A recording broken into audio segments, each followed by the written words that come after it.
There's a little known tax trap when doing a Roth conversion for those of you on RMD. So whether that's your situation right now or you're not yet on RMD, you need to be aware of this trap so that you can avoid the tax penalties and all the heartache that comes with it. Got that and more coming up.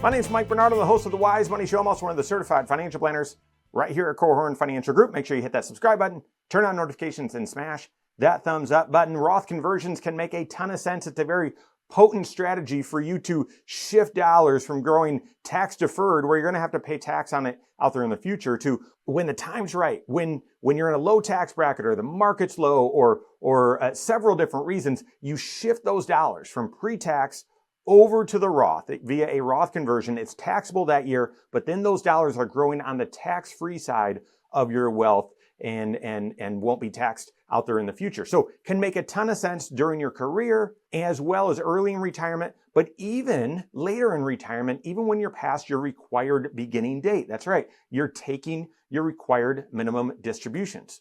But there's a trap. And you've got to be aware of this trap. Otherwise, there are significant tax penalties. Here's a real life situation where we had to navigate this. The couple's in their mid 70s, so they're past their required beginning date. They're taking their required distribution. All they have is Social Security. So they're supplementing that. There's no pension or anything like that. So I think this is a very common financial situation. There's just Social Security, both of their Social Security. So they're supplementing that with a pretty decent withdrawal from his IRA. And they've got about $1.1 million saved up, so a good nest egg, especially in their mid 70s. And what they're withdrawing to supplement their Social Security is about $5,000 a month. So it's a large chunk. And yes, we're doing financial planning and we've done all the number crunching, and that withdrawal is a safe and sustainable withdrawal amount for their unique financial situation. So that's what's coming out of their IRA. Well, his required minimum distribution is about $40,000 a year. So do the math there. $5,000 a month coming out of the IRA. That's $60,000 for the year. And the required minimum distribution amount for his IRA is $40,000. So yeah, over a year, the RMD is no problem. They're going to withdraw, and they withdraw plenty. So no issue with the required minimum distribution. Well, in doing their tax analysis this year, they're currently going to be in the 12% tax bracket with a decent amount of room before they get to the top of the 12% tax bracket. So we talked about, well, are you guys in needs of additional cash flow? How's cash in the bank? Do you have any upcoming financial needs? And we actually talked about them needing to buy a new vehicle. Does it make sense to pull some extra dollars out?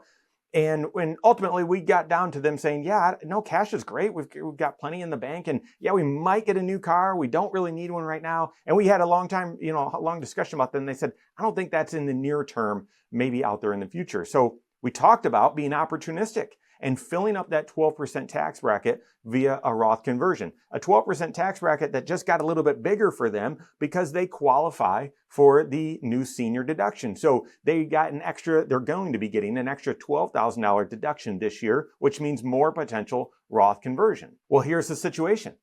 We identified, hey, Roth conversion probably makes sense. When we looked at how much they'd withdrawn year to date at the time that we were discussing this strategy, they hadn't yet drawn out their full required minimum distribution. So you see where I'm going with this. Over the year, their monthly withdrawals would have satisfied the required minimum distribution. But if we do a Roth conversion before that required minimum distribution has been met via these monthly withdrawals, then it could be significantly problematic. The sequencing matters. You might know that you're not allowed to do a Roth conversion with your required minimum distribution, but what it also means is that you must do your required minimum distribution before you do any Roth conversions. You can't just say, I know I can't do a Roth conversion with my required minimum distribution. I'm going to meet my required minimum distribution through these monthly withdrawals. I'm going to do this separate Roth conversion instead, or in addition to that. That doesn't work. The sequence matters. And I think even though we were really close and we were aware of this, I think this is more common, potentially more common, if you're looking at being opportunistic from a tax standpoint at the beginning of the year. or earlier in the year where you haven't yet done any required minimum distribution, or any withdrawals at all. So you certainly haven't met your required minimum distribution. And you say, I'm going to do it later in the year, but the stock market just dropped, or I just became aware of this issue. I'd like to do a Roth conversion. Making sure that you do it in the right sequence is critically important. If you don't, what does it mean? That Roth conversion is actually considered a withdrawal from your IRA, so it will satisfy your required minimum distribution, but then it will be counted as a contribution to your Roth IRA, which you're not eligible to do if you don't have earned income, and so it will be an excess contribution to your Roth IRA, subject to penalties, and then the growth on that would be taxable as well. So an enormous mess to untangle, as well as some tax penalties that you want to avoid.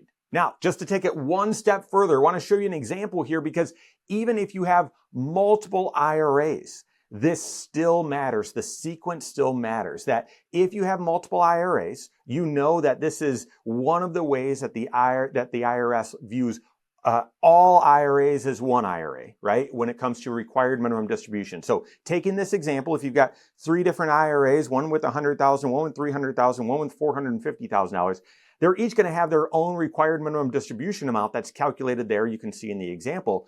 But you have the choice. You have the choice to take each of those required minimum distributions from each of those accounts. You can lump it together and take all of the required distribution from one account. You can double it up and split that required minimum distribution, the total, between 2 accounts. It doesn't matter. The IRS views those 3 IRAs as one IRA in regards to the required minimum distribution. And the same thing applies if you're going to be doing a Roth conversion. You've got to take the full required minimum distribution out of your IRAs before you do any Roth conversions. You wouldn't be able to, in this example, just take the required minimum distribution out of IRA number 1 and then do a Roth conversion using IRA number 1 if you hadn't taken the required minimum distribution out, the total required minimum distribution out for all of your IRAs. The sequence matters. And if you don't get that right, it's going to cause penalties and a lot of heartache. The Roth conversion strategy makes a ton of sense. It's a very, very beneficial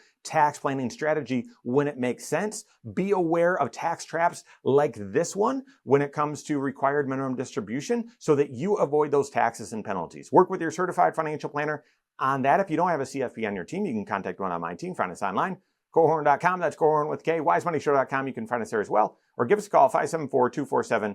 All right, there you have it. Go out and take your next wise step in your financial life.